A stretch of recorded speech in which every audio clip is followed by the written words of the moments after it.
ابدا۔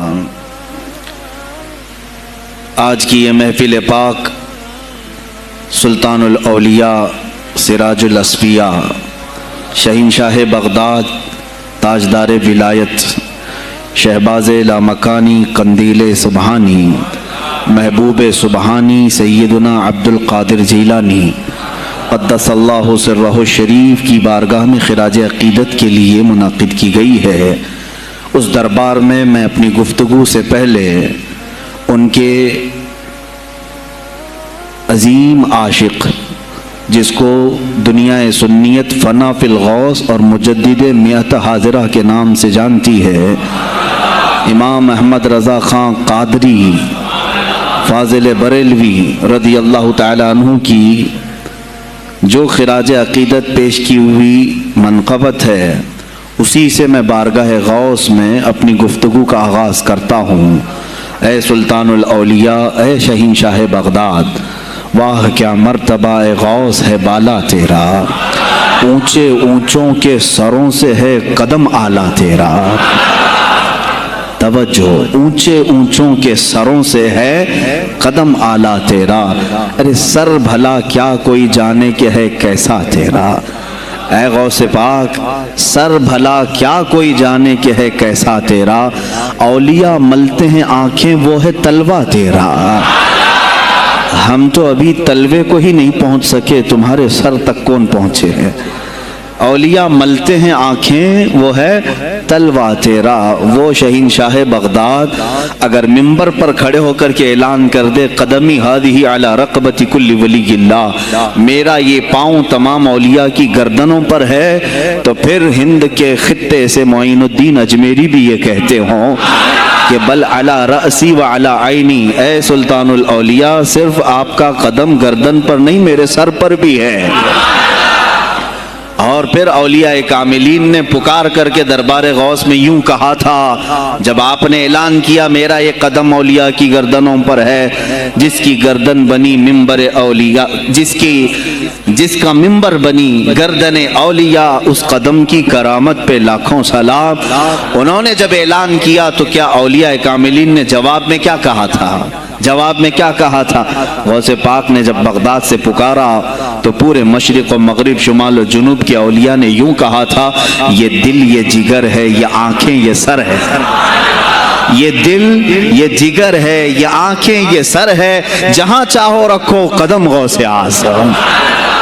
گردن ہی کیا ہے، یہ دل ہے، یہ جگر ہے، یہ آنکھیں ہیں، یہ سر ہے، آپ کی مرضی جہاں ہو میرے آقا آپ قدم رکھتے ہیں، جہاں چاہو رکھو قدم غوث اعظم۔ عزیزان گرامی وقار، تاجدار بریلی نے شہنشاہ بغداد کی بارگاہ میں پیش اس طرح سے کیا کہ جو ولی قبل ہوئے یا بعد ہوئے سب ادب رکھتے ہیں دل میں میرے آقا تیرا، سارے اقطاب جہاں کرتے ہیں کعبے کا طواف، کعبہ کرتا ہے طواف در والا تیرا۔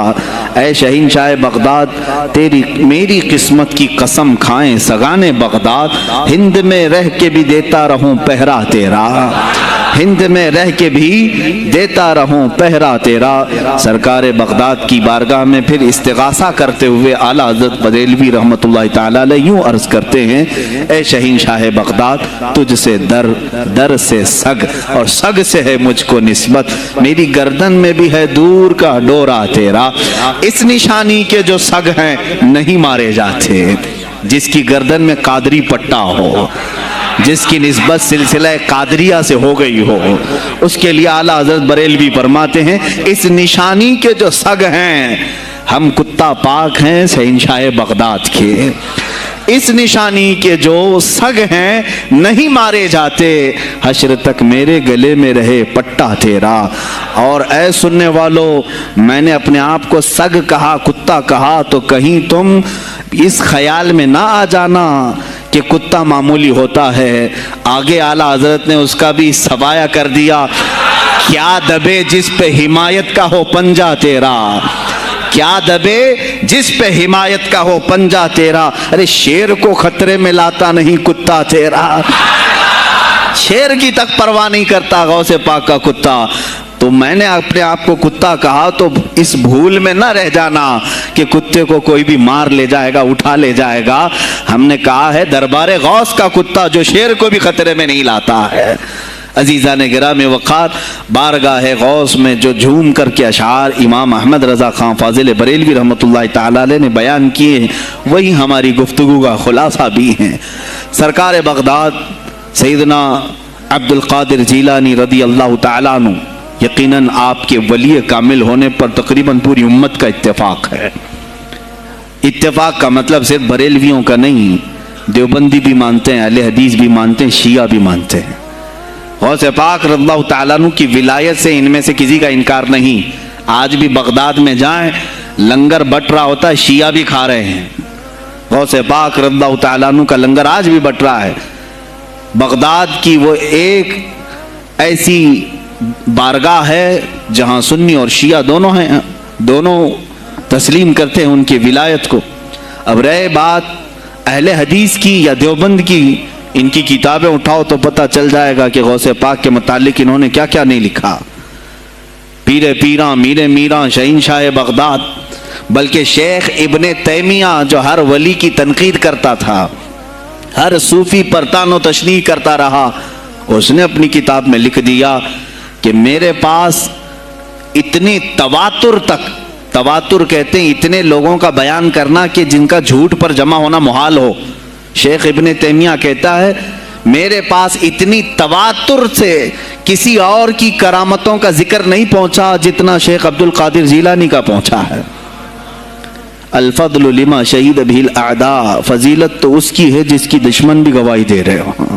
عزیزان گرامی وقار، سرکار بغداد رضی اللہ تعالیٰ عنہ کی ولایت پر تقریباً امت کا اتفاق، بعد میں آنے والے سارے مسلمان انہیں ولی مانتے ہیں۔ اور یہ اور بات ہے کہ ولایت تک سب کا اتفاق ہے، اب غوث کے مقام کے متعلق الحمدللہ ہم منفرد ہیں اس میں، اس لیے کہ ہم انہیں غوث اعظم بھی کہتے ہیں، استغاثہ بھی کرتے ہیں۔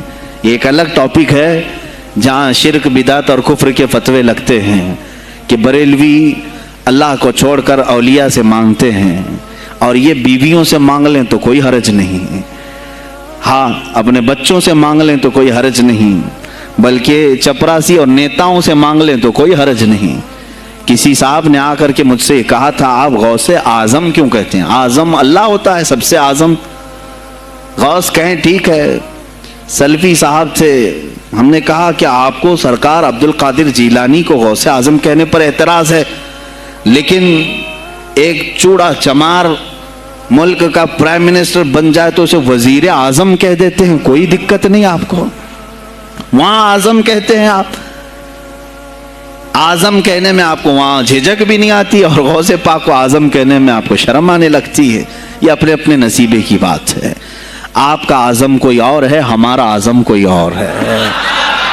عزیزان گرامی، سرکار بغداد شہنشاہ ولایت سلطان الاولیاء سیدنا عبد القادر جیلانی رضی اللہ تعالیٰ عنہ، ماں کے پیٹ سے ہی ان کو ولایت عطا کی گئی۔